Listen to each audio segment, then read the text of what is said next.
নমস্কার বন্ধুরা, আমার ব্যালকনি বাগানে নানা ধরনের গাছ আমি রাখি, যেগুলো indoor plant, semi shade plant. তার মধ্যে দেখুন এই একটি গাছ দেখতে কিছুটা যেন ড্রাগন গাছের মতো। দেখুন, ও রোদ পাওয়ার জন্য আমার গ্রিলের বেড়া টপকে কেমন রোদের দিকে নিজেকে মেলে ধরেছে। তা বন্ধুরা, এই গাছটা কিন্তু বাস্তুতন্ত্র মতে বাড়িতে রাখা শুভকর এবং এর ফুল ফুটলে নাকি গৃহে দেবদেবীদের আগমন ঘটে। তাই এই গাছটি আমি নিয়ে এসেছিলাম। দেখুন এর ডগা পাতাগুলো কেমন সুন্দর বাইরের দিকে বেড়ে উঠছে। এই গাছটি আমাকে একটি মাত্র পাতা দিয়েছিল। দেখুন এর কিনারা বরাবর অনেক খাঁজ খাঁজ রয়েছে, যেগুলো দিয়ে আরও পাতার ব্রাঞ্চ বেরায়। আর এই গাছটির মাটি একটু সফট থাকলে, ময়েশ্চার বজায় থাকলে ভালো, কিন্তু জ্যাবজ্যাবে ভিজা থাকলে গাছটি ভালো হয় না। দেখুন এই গাছটিতে ময়েশ্চার রয়েছে। আর আমার মাটিগুলো দেখুন খুব ওয়েল ড্রেনড এবং লাইট মাটি আমি করে রেখেছি।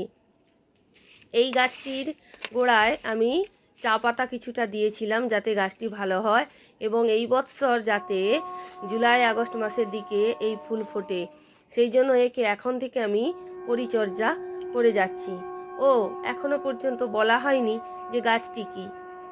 আমার অন্যান্য, যেমন এখানে হোয়া রয়েছে, আর এখানে দেখুন সাকুল্যান্ট রয়েছে, আরও অন্যান্য গাছের সঙ্গে পাল্লা দিয়ে ওকেও আমি এইখানে রেখেছি।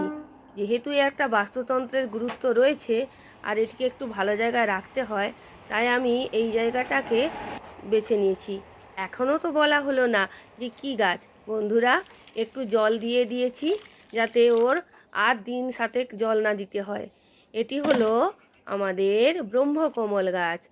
সব জায়গায় এই ব্রহ্মকমল পাওয়া যায় না, হিমালয়ান অঞ্চলে এই গাছ পাওয়া যায়। আর এইরকম একটু একটু ময়শ্চারযুক্ত জায়গা এবং আধো ছায়া আধো আলো জায়গায়, ঠান্ডা বিরাজ করে এরকম জায়গায় একে রাখতে হয়। আমি আমার ব্যালকনিতে রেখেছি, যেখানে গ্রীষ্মকালে অতটাও তাপ আসে না, সেই জন্য আমি এখানে কিছুটা গ্রিন নেট দিয়েছি যাতে পশ্চিম দিকে রোদ না আসে এবং আগামী দিনে যাতে ফুল হয়।